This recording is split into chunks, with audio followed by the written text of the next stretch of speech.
Ven Espíritu Santo, inflama nuestros corazones en las ansias redentoras del corazón de Cristo, para que ofrezcamos de veras nuestras personas y obras en unión con Él por la redención del mundo. Señor mío y Dios mío Jesucristo, por el corazón inmaculado de María, me consagra tu corazón y me ofrezco contigo al Padre en tu santo sacrificio del altar. Con mi oración y mi trabajo, sufrimientos y alegrías de hoy, en reparación de nuestros pecados y para que venga a nosotros tu reino.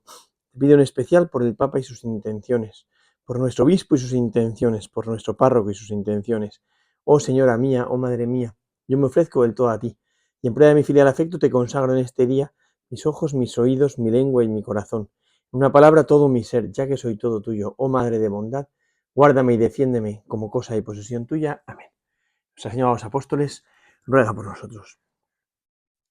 Vamos a contemplar este Evangelio que es verdaderamente entrañable después de la transfiguración, después de haber bajado Jesús del monte, y dice así, en el capítulo 9 de San Marcos, dice así, momento justo después de la transfiguración, en plenos anuncios de la pasión,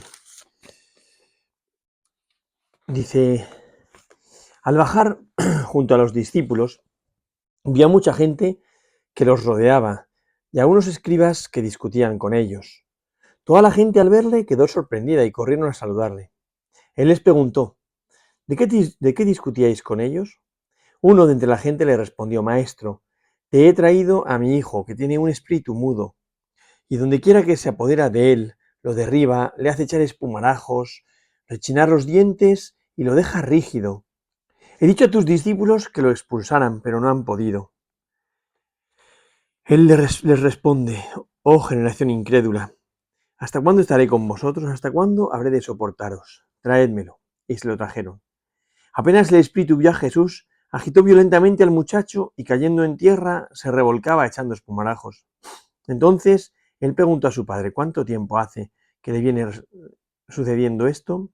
Le dijo, desde niño. Y muchas veces lo ha arrojado al fuego y al agua para acabar con él. Pero si algo puedes, ayúdanos, compadécete de nosotros. Jesús le dijo, ¿qué es eso de si puedes? Todo es posible para quien cree. Al instante gritó el padre del muchacho, creo, Señor, ayuda a mi poca fe. Viendo Jesús que se agolpaba a la gente, increpó al espíritu inmundo, diciéndole, espíritu sordo y mudo, yo te lo mando, sal de él y no entres más en él. Y el espíritu salió dando gritos y agitándole con violencia. El muchacho quedó como muerto hasta el punto de que muchos decían que había muerto. Pero Jesús, tomándolo de la mano, lo levantó y él se puso en pie. Cuando Jesús entró en casa, le preguntaban en privado sus discípulos, ¿por qué nosotros no pudimos expulsarlo? Les dijo, esta clase con nada puede ser arrojada, sino con la oración. Es un evangelio, pero imponente, sorprendente donde los haya, donde a uno le impacta profundamente esa grandeza de Jesús, ese poder de Jesucristo sobre los espíritus inmundos. Hay varias cosas, ¿no? En primer lugar,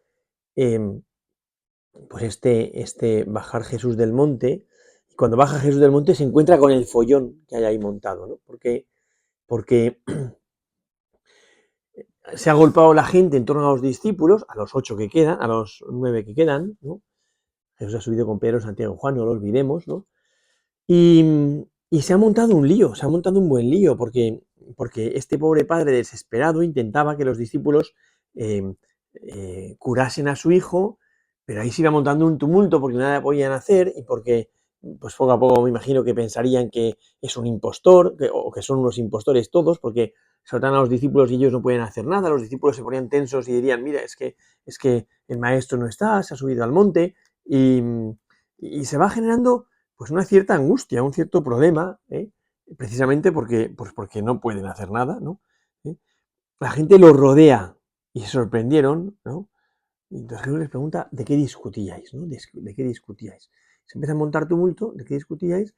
Y entonces dice este hombre, mira, es que he traído a mi hijo y tus discípulos no han podido nada, ¿no? Dice, maestro, te he traído a mi hijo que tiene un espíritu mudo, ¿eh? Y donde quiera que se apodera de él, lo derriba, le hace echar espumarajos, lo deja de rígido, lo deja rechinar de los dientes, lo deja rígido. Es muy impresionante, ¿no? Porque se ve como el diablo intenta dominar, o domina, de hecho, al hombre, y este pobre hombre vive con la angustia de ver a su hijo en esas circunstancias, ¿no? Como si fuese una especie de epilepsia, ¿no? Y, y lo deja rígido y el padre no puede hacer nada y te lo he traído, ¿no? Como diciendo, em, eras mi esperanza y tus discípulos no han podido hacer nada, te lo he traído, ¿eh? Y le he pedido dice, he dicho a tus discípulos que lo expulsaran, pero no han podido, ¿no? Es el dolor de ese padre, esa angustia de ese padre. Cuando dice Jesús, esta generación em, eh, incrédula, ¿hasta cuándo tenéis que estar entre vosotros? ¿Hasta cuándo tendréis que soportaros? ¿No? No sé yo a quién se refiere, porque podría referirse a, a esta gente, tanto al padre de este niño como a los que están alrededor, como que ponen en tela de juicio toda la actividad de Jesús porque no han podido los discípulos curar al niño, o puede referirse a los discípulos que no terminan de poder actuar y, y se va generando esa tensión, esa tensión, esta dificultad, ¿no? Porque, pues porque un poco de lío, un poco de follón, porque los discípulos no pueden, porque algunos piensan, claro, es que esto es una especie de falsedad, es un brujo Jesús y sus discípulos no pueden hacer nada, no es una cuestión de Dios porque Dios podría actuar a través de cualquiera de ellos, o generación incrédula, que en el fondo no termina de acoger el misterio de Dios, no termina de creer, no termina de aceptar. ¿eh? Por un lado estaba Jesús en el monte, con Pedro, Santiago y Juan, el testimonio de Elías y Moisés, diciendo que era el Mesías y todas esas cosas, ¿no? Este es mi hijo amado, escuchadlo, ¿no? Y por otro lado, están abajo del monte, o sea, recuerda mucho, desde luego, a cuando Moisés está en lo alto del monte celebrando la alianza, y abajo está Aarón con los judíos que dudan, haciendo el becerro de oro, que como tarda Moisés en bajar, se decepcionan, se desaniman y hacen el becerro de oro. Entonces construyen un diosecillo al que adorar y ya no terminan de fiarse de Moisés. Y cuando Moisés baja del monte, se encuentra la falta de fe de los judíos, de los israelitas. Es que es un paralelo. La falta de fe de los israelitas. Y rompe las tablas de la ley. Al ver el becerro de oro, rompe las tablas de la ley. O sea, de modo que Dios está comunicando su ley. Dios está en lo alto del monte, en la intimidad de Dios, dándose a su amigo, que es Moisés, y abajo el pueblo pecando, haciéndose un diosecillo. No hay manera de manipular a este Dios. Y aquí es igual, ¿no? Se lo he traído a tus discípulos y no han podido. No han podido esto. Sí, no han podido curarlo, ¿no? Entonces dice que se lo trajeron, ¿no? Él pidió que se lo trajeran y se lo trajeron. Y en cuanto se lo traen y el espíritu inmundo de a Jesús, se revuelve. Se revuelve. A mí eso me impresiona mucho, ¿no? Porque el demonio siempre que ve a Jesús se revuelve. Tortura al hombre. El demonio puede torturar al hombre mientras Cristo no está. En cuanto Cristo está, ya no puede hacer nada. Entonces el diablo que torturaba al hombre tiene que salir corriendo porque no puede nada contra el hombre Jesús, ¿no? Que es Dios a la vez, ¿no? Y entonces dice que al ver a Jesús, ¿no? Lo retorció, lo tiró al suelo, se puso rígido, todo lo que le dice el Padre, ¿no? ¿Eh? Todo lo que le venía sucediendo, dice. Y el Padre, ¿desde cuándo? Desde niño, ¿no? O sea, al final es impresionante porque toda su vida ha estado este espíritu inmundo insidiando, molestando, haciendo sufrir a este niño, ¿no? Incluso intentando acabar con él. Que muchas veces lo ha arrojado al fuego y al agua para acabar con él.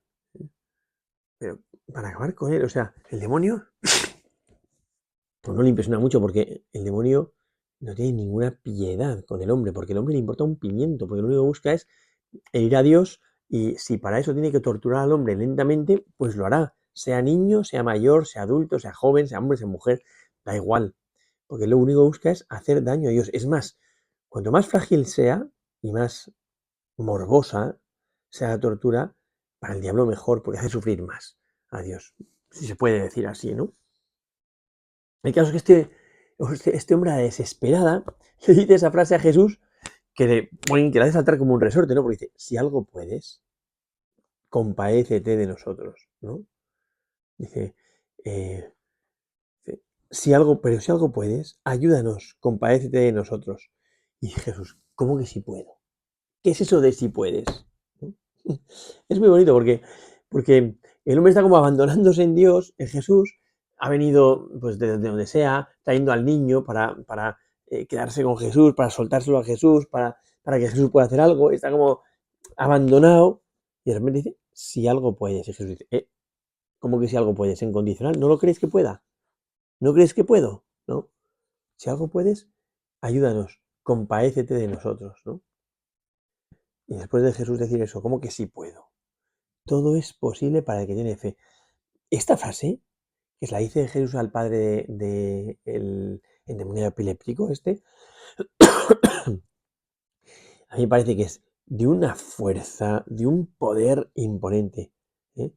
Todo es posible para el que tiene fe. Y ese todo engloba todo. Nosotros sabemos poner límites. O sea, yo creo que Dios no puede hacer más milagros en nuestra vida porque nosotros no le dejamos. Solemos ponerle límites a la acción de Dios. Y Dios dice, pero ¿cómo que sí puedo? ¿Pero no crees que pueda? ¿Para qué me pides entonces el milagro? ¿Cómo que sí puedo? ¿Eh? ¿Cuántas veces Jesús le pide a los leprosos, maestro, compádete de nosotros? Y a presentarlos a los sacerdotes. ¿Queréis de verdad que yo puedo hacerlo? Pues ir como si lo hubiera hecho, ¿no? Y por el camino quedaron limpios. O las bodas de Caná, o tantos milagros en los que Jesús no hace nada especial, pero da por supuesto que nosotros creemos que Él puede hacerlo. ¿Cómo que sí creo? ¿Cómo que sí puedo? ¿No? Sería muy bonito hacer un trabajo precioso, que es recorrer la palabra de Dios buscando el verbo poder. Poder. ¿m? Todo lo puedo en aquel que me conforta. ¿Cómo que sí puedes? Si quieres, puedes limpiarme. ¿m? El puedes, que tantas veces aparece en la Biblia, ¿m? que va unido a ese amor que Dios nos tiene. Ese amor grande que Dios nos tiene. Y entonces, Dios puede y quiere curarnos. ¿eh? Como su tarea, su misión, es su obra, lo que Él quiere hacer. Si quieres, puedes curarme. Yo creo que en este pasaje, cuando le dice eso Jesús al padre de este endemoniado epiléptico, nos lo está diciendo a todos nosotros. Es como si Dios te dijese, yo estoy dispuesto a hacer milagros, pero tú decides hasta dónde vamos juntos. Tú decides hasta dónde voy a hacer el milagro. Depende de lo que tú confíes, así sucederá el milagro. En cuanto desconfías, ya no sucede el milagro. ¿Cómo que sí puedo? ¿No? Todo lo puede el que tiene fe. Y el padre a la desesperada dice, creo, Señor, aumenta mi fe. ¿eh? Creo, Señor, ayuda a mi poca fe. Qué bonito es esto. Creo, Señor, pero aumenta mi fe. ¿no? Tengo una fe incipiente. Tengo una fe pequeñita. Claro que creo, Señor. Por eso te lo he traído. Es como si el hombre te dijese, pero si te lo he traído porque creo que tú puedes. Por eso lo he traído. Te he traído, empieza así el evangelio, te he traído a mi hijo, como lo estabas saludando a tus discípulos. Y no han podido hacer nada. ¿sí? Creo, Señor, aumenta mi fe. Tan bonito es eso. Aumenta mi poca fe. ¿no? Y entonces ya ve Jesús todo el gentío que se está agolpando. ¿eh? Bueno, entonces incorpora el espíritu inmundo diciéndole, espíritu sordo y mudo, yo te lo mando. Sal de él y no vuelvas más a él. Qué bonito es esto. Yo te lo mando. ¿no? El Señor te lo mando es, yo que tengo autoridad, como lo recordar, el capítulo 1 de San Marcos, cuando dice que se quedan asombrados de su autoridad, manda hasta los espíritus inmundos y le obedecen, después de que hubiese expulsado el espíritu inmundo del de la sinagoga, primer día, primer capítulo, primer milagro, ¿no? Dice que se quedaron asombrados de su autoridad. ¿Quién es este? Manda a los espíritus y hasta le obedecen. Le obedecen, ¿no? Entonces ve que tiene una autoridad especial, por eso dice, espíritu inmundo o espíritu sordo y mudo, yo te lo mando. Yo te lo mando. Sal de él y no vuelvas a entrar en él. Y no entres más en él. O sea, lo voy a liberar. Tan bonito ese milagro. Tan bonito. La liberación de este de este hombre que desde niño llevaba poseído, postrado por este espíritu inmundo, que lo que buscaba era acabar con él, no lo olvidemos, acabar con él.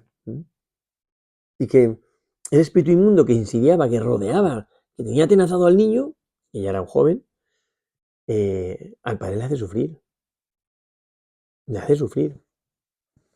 Y actúa Jesús y ya, sal de él, ¿no? Es muy bonito también cómo hay que entender que el diablo muere matando, ¿eh? El diablo no se va de cualquier manera y pega un fuerte grito y no sé qué, y lo dejó medio muerto, de suerte que muchos pensaban que estaba muerto, ¿eh? O sea, el espíritu no se va de nosotros de rositas. Ah, bueno, pues me voy y ya está. No, no, no, no. El espíritu inmundo va a querer irse matando, haciendo sufrir. Claro, claro. Porque como odia a Dios, pues quiere molestar hasta el final, haciendo sufrir. ¿Mm? Y así sale dejando al niño medio muerto. Y muchos pensaban que estaba muerto, ¿no? El muchacho quedó como muerto hasta el punto de que muchos decían que había muerto. Pero Jesús, tomándolo de la mano, siempre este gesto es tan precioso, tomándolo de la mano como a Talita, que luego a su madre, tomándolo de la mano, ¿sí? Tomándolo de la mano, lo incorporó, ¿eh? Lo incorporó. ¿Dónde dice esto? Dice, pero él tomándolo de la mano, lo levantó y él se puso en pie. Esto es bonito también. Y él se puso en pie. ¿Por qué? Porque él recuperó las fuerzas, recuperó la dignidad, recuperó la capacidad, recuperó el modo como Dios lo ha hecho vivir. No lo ha hecho vivir para estar postrado, sino para estar de pie. Y él se puso en pie. Esto muestra ya que ya está en su sano juicio, curado. Entonces le preguntan a los discípulos, ¿y por qué nosotros no? ¿Por qué no hemos podido expulsarlo? Y dice Jesús esa frase que es muy enigmática, porque esta especie solo puede ser expulsada con mucha oración. De donde se deduce que esa lucha contra los demonios que el Señor quiere que hagamos, porque no olvidemos que el Señor envía a los discípulos con poder de expulsar demonios. Y ahí estamos nosotros, o sea, que continuamos la misión de los discípulos. No lo olvidemos, ¿no? Bueno, pues el Señor envía a los discípulos con esa autoridad, con ese poder sobre los espíritus inmundos, ¿no? Y pueden hacerlo, ¿no? Otra cosa es que crean que pueden o que no pueden, ¿no? Pero, independientemente de que haya una encomienda, un mandato, Cristo nos envía esto y Él piensa en uno de nosotros, solo pueden expulsar estos espíritus inmundos con mucha oración. De donde se deduce que Jesús está pidiendo al misionero que viva una profunda vida de oración, de intimidad con el Señor, de amistad con Cristo, de amistad con Cristo, que eso le llevará a tener una autoridad especial sobre los espíritus inmundos, que tendrán que obedecer, porque todo lo puede el que está unido a Dios. Pero hay que estar unido a Dios. Y esa unión con Dios será sobre todo por medio de la oración, evidentemente. Los medios que tenemos para la unión con Dios son la oración y los sacramentos, y por eso parece que es importante que cultivemos, que trabajemos uno y otra, ¿no? La oración, y los sacramentos, sin duda. Poder empaparnos de los dones de Dios, del milagro de Dios, ¿eh? Pero la oración también. Este diablo solo puede ser expulsado con mucha oración. Y también aquí hay una aplicación muy bonita, y es que algo que la gente suele hacer, está muy arraigado en el Evangelio, tiene muchos sentidos. Reunirse para orar, para pedir. Si nosotros se ponen de acuerdo para pedir algo en mi nombre, el Padre se lo concederá, ¿no? Pues esa convicción profunda que tenemos de pedirle al Señor, abandonándonos muy verdaderamente en Él. Claro, pues porque al final sabemos que la vida está en sus manos y que lo que suceda será lo mejor. Pero yo me abandono en sus manos y le pido también, ¿no? Como cualquier niño pide a sus padres, como cualquier niño pide a su madre, ¿no? Bueno, pues ojalá que sí nos haga vivir con esta mirada de cielo, con esta vida de oración intensa, profunda, ¿eh? que no sea, que no sea dedicar un rato a la oración mientras hago otras cosas y dejo que me interrumpan, sino estar a solas con quien sabemos que nos ama, estar mucho tiempo con el Señor.